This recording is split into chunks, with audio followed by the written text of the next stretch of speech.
Monsieur le Président Guillot, vous allez tirer les conclusions et Les- mettre fin à cette 11e journée mondiale des troubles bipolaires. je ne sais pas s'il y a des conclusions. En tout cas, si vous vous souvenez, ce matin, dans ce que je vous disais, je dis j'espère qu'on aura une journée enrichissante, empreinte d'échanges constructifs et de découvertes mutuelles. Il me semble que, à ce moment où je vous parle, que cet objectif a été atteint parce que la journée a été très riche. Et donc, normalement, si tout va bien, donc on l'a enregistrée, parce que vous pourrez la revoir, et moi également, parce que tellement c'est riche que, en tout cas pour ce qui me concerne, mes capacités cognitives ne sont pas suffisantes pour retenir tout ce qu'on a vu dans la journée. Mais en tout cas, il y avait de quoi faire. Des échanges, je pense qu'il y en a eu. En tout cas, on l'a vu entre toutes nos intervenantes et intervenants, au cours notamment des questions, et puis aussi au moment des pauses et des découvertes. Eh bien, je pense qu'il y en a aussi. Puisque le docteur Amiot nous disait tout à l'heure que au moment du déjeuner, l'enquête qu'a fait Argos 2001 pourrait faire l'objet d'une restitution au prochain congrès de l'encéphale qui a lieu chaque année fin janvier.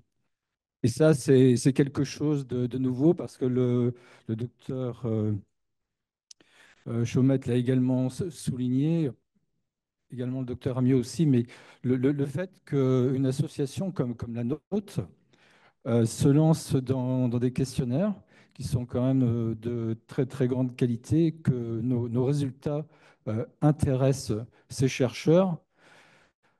C'est quand même pas quelque chose qu'on voit tous les jours. Et donc, je voudrais remercier l'équipe projet, le docteur Eliane Melon et Blandine Boussard, qui a fait un travail extraordinaire. Vous avez vu donc de présentation. Il y en a une qu'on n'a pas beaucoup entendue, mais c'est Émilie Garandal qui était là aux questions avec Bernard Pubasset et qui eux aussi donc, faisaient partie de l'équipe projet et ont travaillé sur la constitution des questionnaires. Et si vous saviez le nombre d'heures qu'ils ont passé à élaborer les questions, vous avez vu le nombre de questions sur le premier questionnaire, si je me souviens bien, je crois de mémoire, ça devait être 73. Pour le deuxième questionnaire, pour les enfants, c'était 43 questions. Alors, établir un questionnaire, déjà, ce n'est pas une chose simple, mais ensuite, analyser les restitutions de ces questionnaires, c'était aussi un travail très, très important. Moi, je n'ai pas assisté à toutes les réunions, mais j'ai assisté à un certain nombre d'entre elles. Je peux vous dire qu'elles y ont passé des heures et des heures et des heures. Donc, quelle qu'elle soit, donc, vraiment toute cette équipe remerciée qui a fait un travail formidable. Et donc, remercier aussi, bien sûr, toutes nos intervenantes et nos intervenants depuis ce matin. Je ne vais pas tous les citer, hein, donc, mais en tout cas, ils se reconnaîtront. Et ça, c'est quelque chose de formidable. Remercier aussi donc, tous nos partenaires. Vous avez vu, ce matin, j'ai voulu les citer parce que ils sont importants. Argos 2001, dans l'écosystème, n'est pas seul. Et non seulement on a besoin d'avoir des partenaires, mais ces partenaires ont aussi besoin de nous. Donc en fait, ce sont des échanges mutuels. Il a été dit aussi à deux reprises dans la journée, ce matin en introduction, puis un petit peu plus tard, que cette année aussi, la santé mentale, c'est la grande cause nationale. Et comme le disait aussi le docteur Boris Chaumette, on peut penser que dans les semaines, les mois, les années qui viennent, eh bien, la maladie mentale, comme le dit le professeur Marion Boyer, seront des maladies comme les autres. Et qu'il faut vraiment lutter contre la déstigmatisation. On l'a fait il y a 2 ans en arrière dans une JMTB, mais il faut que ça continue. Et c'est vrai que quelqu'un, je me répète, mais comme Nicolas Demorand, donc, rend service en fait à l'ensemble des personnes qui souffrent de troubles psychiques. Et je ne sais pas si vous avez remarqué, mais moi, je remarque depuis quelques années quand même que de plus en plus, les gens osent s'ouvrir à ce qu'on appelle donc, ces pathologies psychiques, psychiatriques, en disant ben, moi aussi, j'ai quelque chose, ou ben, moi aussi, je connais telle ou telle personne. Et finalement, je pense qu'il y a une partie importante de la population qui a ces troubles. Mais comme l'a dit également le docteur Philippe Nus tout à l'heure, et je suis d'accord aussi, c'est que le paradoxe, c'est que ces personnes qui ont aussi des troubles psychiques ont apporté aussi des choses très importantes à l'humanité.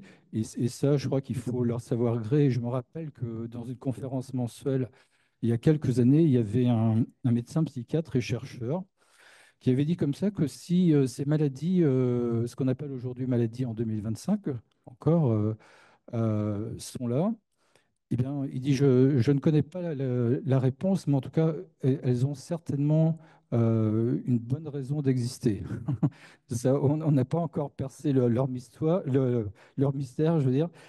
Moi aussi, je suis ouvert aussi à d'autres, comment dirais-je, je suis ouvert aussi à d'autres manières peut-être d'envisager les troubles psychiques. Tout à l'heure, donc, il y a quelqu'un dans la salle qui parlait de la médecine chinoise, effectivement.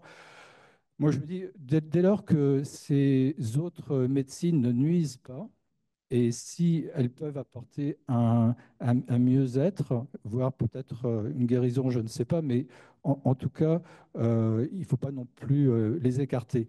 Puis, je vais terminer par quelque chose qui est très important, c'est que je ne sais pas si vous connaissez le docteur Régis Serrault, ça ne vous parle peut-être pas, donc, mais moi, il avait fait une conférence à Argos de Milan de mémoire, c'était en 2011. Et retenez bien ce que je vais vous dire par rapport aux médicaments, et je vais reciter le docteur Philippe Nus dans l'une de nos conférences également. Le docteur Régis Serrault, il a écrit un livre, Les fous de l'Inde. Je ne sais pas si ça vous parle.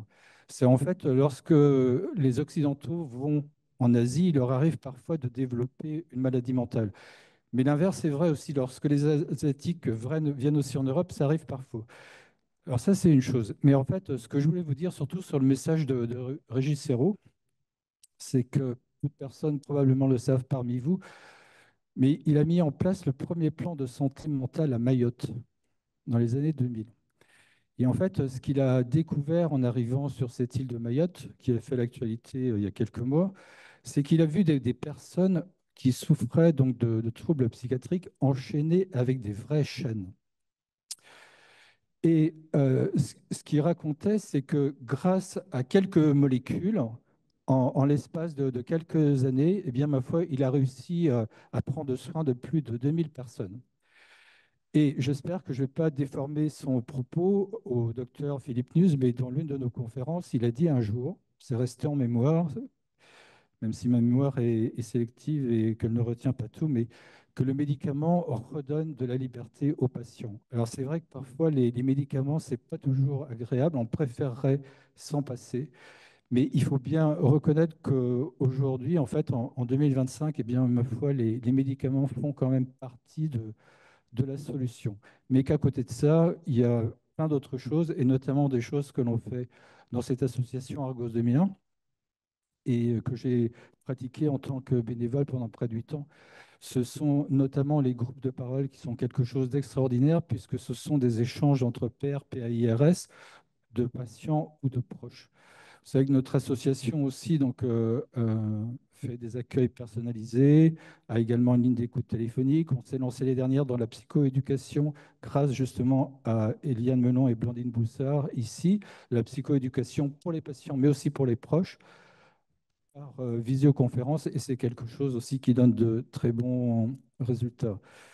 Donc voilà, je pourrais encore continuer longtemps tant le sujet est vaste, mais je dis souvent aussi, c'est que le paradoxe de cette maladie, pour les patients, c'est quelque chose qui peut être extrêmement douloureux, puisque moi j'ai un certain nombre de proches, mais d'un autre côté, moi ça m'a permis de rencontrer des gens extraordinaires que je n'aurais jamais rencontrés autrement.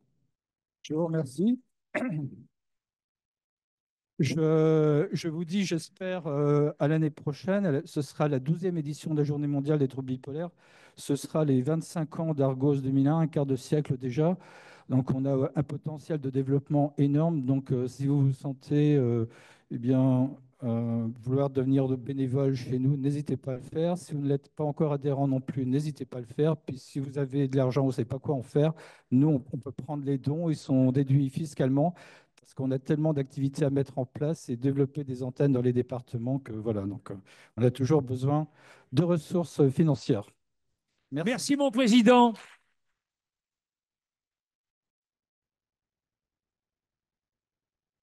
Je voudrais aussi, mesdames et messieurs, remercier le personnel technique qui se trouve en régie là-haut. C'est grâce à eux que vous nous avez entendus, vus, qu'on a été éclairés. Et on a eu. Et je remercie, enfin, je vous remercie tous, mais en particulier les bénévoles qui sont venus, comme leur nom l'indique, pour la grâce et qui nous ont bien permis de faire en sorte que cette journée soit parfaitement bien réussie. Mieux encore que l'année dernière. Et tous nos participants à distance et dans cette salle. Merci à tous, à très bientôt. Merci beaucoup.